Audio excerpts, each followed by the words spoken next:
TCI is brought to you by Unbridled Song Standing at TaylorMade Stallions, sire of 100 stakes winners, including Kentucky Derby contender Will Take Charge.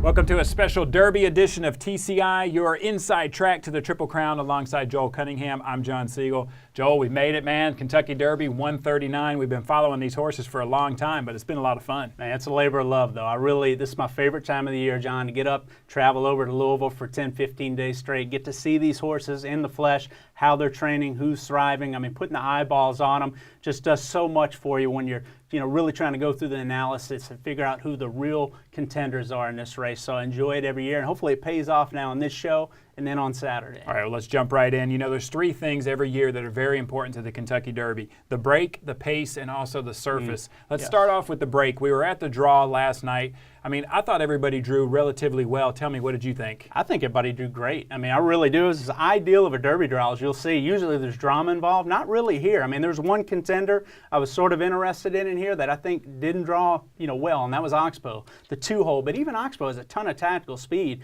You look at the horses drawn to the inside and immediate outside of him.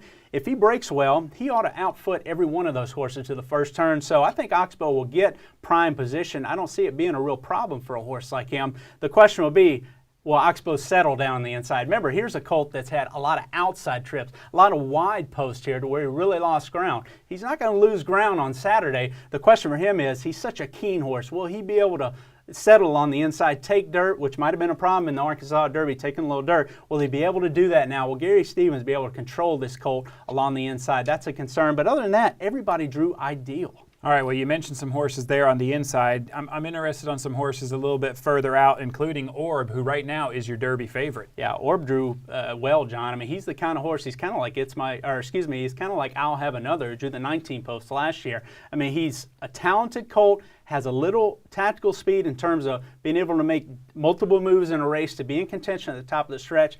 I think him being wide and out of trouble is perfectly fine in here. And you look at, the fact that some of the horses to his direct inside have some tactical speed too. He can either choose to follow them, allow them to clear and set back. I think he's really going to pay attention to Verrazano going to that first turn. All right, then tell me, who do you think breaks out on top and sets the pace? It's going to be Golden Sense. The fact that he drew inside, the inside most speed has to break. You have to, and be aggressive into that first turn, John, because, especially a horse like Golden Sense, he's such a game colt.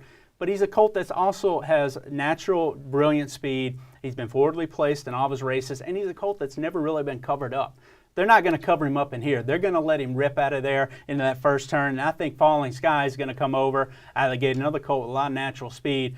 Sort of fine Golden Sense. It's really going to be those two. And Verrazano, to me, gets a beautiful break. He gets in that 14-hole, John, to where if he breaks out a little bit, he's going to avoid contact because you have that gap between the 15-hole there. And I think Johnny V is just going to watch Falling Sky to his inside, use him as sort of a blocker because he knows Falling Sky is going to show speed. He's going to follow him all the way that first turn. It ought to be a beautiful run to the first turn and set up for a great trip for Verrazano. All right, well, let's talk about the pace now because, last year we saw some crazy fractions with Bodemeister, really sprint fractions. Do you see any horses that are going to set those kind of fractions again this year? Take me all the way to the half-mile fraction. I don't see any brilliance like Bodemeister in here going 45 and change. And we know time's a relative thing. If the track's really tuned up, Bodemeister went 45 and change and almost won the race. And typically that's not going to happen on a normal playing track. I think it was a little tuned up last year. So we never know how fast the track's going to play. However, once they go down the backstretch, John, that second quarter is key. Because the first quarter, everybody makes a run in the first turn to get position. So you usually have a pretty honest first quarter, somewhere in the neighborhood of 23, flat 23-1 if the track's playing normal. The question would be that second quarter, the half-mile fraction down the backstretch. Will it be in the neighborhood of 47, 1 or 2, or will it be south of that? If it's south of that, the pace is on. And I think it's really going to spread the field out, set it up a lot for the closers. And that's kind of what you want. If you're a horse like Revolutionary that's going to make one run in here and have to pass 15-plus horses, you need a pace to not only tire the front runners, but you got to stretch the field out, John. Calvin's not going to maneuver around a condensed field if they're all bunched up going to that far turn because the pace is slow. So I think it's very key for a horse like Revolutionary and some of your other deep closers in here. And I don't see a fast pace. I see a moderate pace. Golden Sense on on the pace, probably somewhere in the neighborhood of 47-1. All right, so the next is a 3/8 pole, and this is where it gets interesting because you start seeing that second flight of horses start pressing that pace a little bit. Tell me some of the horses that you see doing that. Yeah, at the 3/8 pole on the far turn, John, I see, I think around the 10, 110 and 2, 110 and 3 is probably about what you're going to get. If the track's playing fair, I mean, just look at some of the prep races this year. I think the speed really slows down in a lot of these prep races. They don't, either wasn't many fast paces in many of these final preps, or B, they went the first quarter pretty quick, maybe even the half mile in Louisiana Derby's quick, but then the race fell apart from there. So I'm not sure that there's going to be a strong 3/4 fraction here. I think this is where they slow down a little bit. So if it's south of 110 and 2, then I think that means that the front runners have definitely put in some energy to get to that point. I see Verrazano, a colt that can switch on and off. We've seen that from Johnny V. I think by that time, he's going to exude his class. I think he's going to overtake Golden Sense, Falling Sky at that point. If you had to ask me who I think is going to be leading at the top of the stretch as they're about to turn for home, I would think it'd be Verrazano at that point. Well, you must be reading my mind because that's the next question. I want to know who's going to be leading and tell me some of the horses that you see moving up in the field. I think that second flight's really going to get into striking range, and because I think it could be a moderate pace, I'm sort of looking at that second flight for a colt that I know is going to handle 1.25 is doing well right now, and I might be looking for your winner in that flight, to be honest with you. I think it's colts like Palace Malice getting blinkers. If he's able to negotiate the trip, I can see him moving up at this point. Oxbow on the inside, if he gets a clean trip and not fighting his rider, he's certainly capable. If you want to talk about bred for the distance, Oxbow has the best stamina number of anybody in the field if you're going by the Tomlinson figure. So I definitely think Oxbow is a colt in here that should be moving up as a stalker at that point. It's my lucky day. Here's a colt nobody's really talking about. Looks phenomenal right now. Can he handle 1.25? Can he overcome that loss in the Florida Derby, John? Big question mark for him. He ought to get a good stalking trip and be moving up there if he's capable. So those are kind of the colts that I'll be looking for at that point. And then obviously Orb. His tracking ability is a weapon that he has. I know he's a closer, but if you go back and look at those Gulfstream races, his ability to track on that far turn was so key at a track like Gulfstream that typically where speed holds once they turn for home. His ability to get into contention really helped him win, in my opinion, the Fountain of Youth and the Florida Derby. So I look at a horse like Orb, and I think he's going to be out in the clear, and I think he's going to be right there turning for home. All right, so we're turning for home. The crowd is going crazy. There's a group that we haven't talked about yet, and that is the closers, Joel. You mentioned Revolutionary, but also Normandy Invasion will probably be in that group. Tell me, where do you see those horses, and what kind of pace do they need to get through? Well, they need that really the half-mile fraction. As I said, I think you need it to be in the 46 and change range. Again, if the track is average, you need it to be on down the backstretch at that point. But I think Normandy Invasion, he's been so sharp. I wouldn't be surprised if he was a little more tactical in this race. Just based on the way he's training, I don't think he's going to be a one-run closer like Revolutionary in here. I wouldn't be surprised if he's a little more tactical, maybe mid-pack in here. I think he'll be moving up certainly on the turn, and then obviously Revolutionary. Watch for him.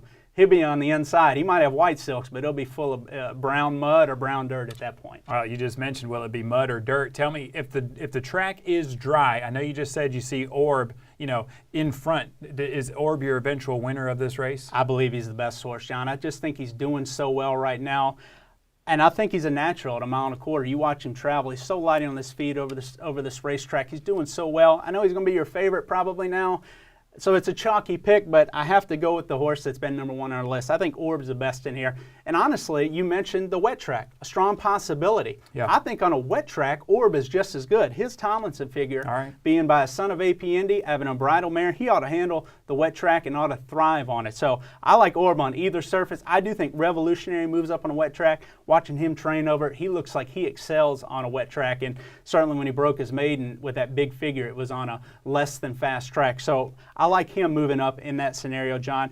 But the horses I'm really paying attention to, again, if the track is dry, Orb is your winner. I think Palace Malice has a big long shot trying here with blinkers on. I know that's usually not a successful move in a big race like this. Yeah. He's that colt that I still think has enough quality and is enough under the radar. He's the price horse as well as Oxbow. And I think Verrazano is good enough that he's going to get the trip. He'll hang on for a piece in my opinion. But to me, he's like that Congaree piece rules colt. I think he's a brilliant miler. I think he can win in 1.8 miles. I'm not sold on him winning at 1.25 miles against this group. All right, so here's another question for you. Tell me, are you going to do any of the exotic bets? I mean, this is the time of year everybody really bets the Derby, but there's some unique bets you can do as well. Tell me, do you got anything in mind? Yeah, I do. The Oaks Derby double is one that I love every year. It always pays way more than a double should, just because the races are, you have 20 in the Derby, and then you always have a contentious Oaks field, and it really is that way this year. John, you look at that Oaks field, and I tell you what, it's a great field. Midnight Lucky's a filly that I'm really looking forward to bet. I loved her last work. She's going to be key to most of my Oaks side of that wager. And then I'll pick 4 or 5 colts. Some of the ones I mentioned, Palace Malice, Oxbow, a couple long shots. I think you got to use Verrazano because he's going to get a great trip if he can handle the distance. And then obviously Orb, your favorite in there, John. Those are really a few that I'm going to be paying attention to. And I don't think you can ignore a colt like Normandy Invasion either, even though I'm probably leaning against him to win the race. All right, Joel, well, thank you, man. It's been a lot of fun, Really following has. the Derby. Who do you like? I'll tell you, I like Orb. It's going to put a lot of weight on his back with me and you on him. But if it is wet, I do like Revolutionary. He floats over this track. We've watched him, for a long time now. He really does like the surface. I love Revolutionary, but the pace is my concern, John. What kind of trip is he going to carve out? I do agree. If it's sloppy, he moves up a little bit, in my opinion, because others will move backwards. But I really question that trip Revolutionary is going to get, and it's based on the pace. All right, thank you, Joel. Thank you guys for watching. Make sure you play some of those unique bets at twinspires.com, and come back next week. We'll recap the Kentucky Derby.